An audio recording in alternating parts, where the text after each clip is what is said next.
Hi, I'm Dr. Walter Matwychuk, and the purpose of today's intermittent reinforcement email message is to discuss the phenomena of backsliding. It's not uncommon when people make changes in their functioning, their behavioral changes or emotional changes, that they stop practicing what works and backslide into their old behavioral and emotional patterns.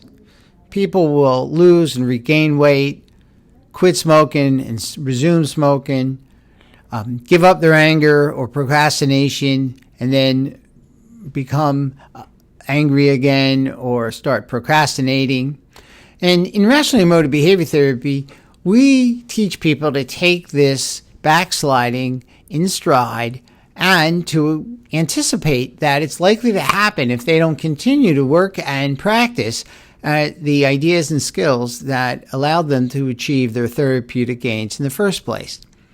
So, when you notice that you made therapeutic progress, remind yourself of the importance of continuing to do what's working, which is to hold and rehearse healthy, flexible, and non-extreme attitudes towards the challenges that you encounter, and to recognize that should you backslide and engage in self-defeating emotional upset or self-defeating behavior, it is best for you to unconditionally accept yourself even though you're backsliding. You can acknowledge that the backsliding is not a good thing and then go back to what works, which is to challenge your self-defeating attitudes. Very often, one element that's involved in backsliding are attitudes of unbearability, or what has been commonly known as low discomfort tolerance.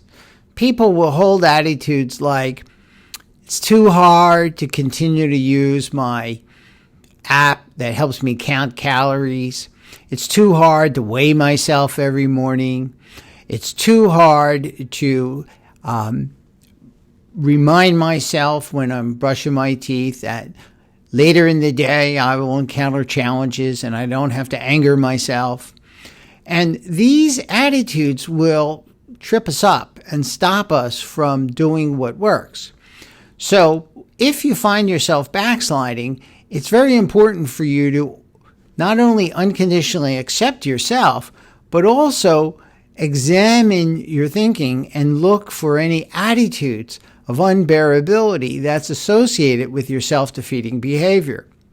Once you find these attitudes, it's important that you target them for change and begin to say things like, well, it is hard to continue to do what's working, but it's not unbearable, and it's well worth examining my thinking and challenging it on a regular basis because the therapeutic gains I once enjoyed are worth having. I never would have worked for them in the first place. So I would encourage you to read today's intermittent email message more carefully as I go into this matter in greater depth and use it to help you maintain your therapeutic gains and extend them to new situations.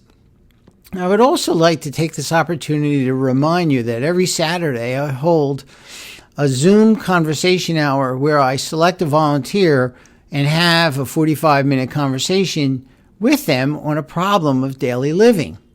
People who volunteer, as well as the people who observe the conversation, profit from this because they learn how REBT can be applied to a wide range of problems. So whether you're the volunteer or whether you are the person observing, it is well worth the time of attending. It is held every Saturday at 9 a.m. Eastern, 2 p.m. in the UK, 4 p.m. in Moscow, and 6:30 in India.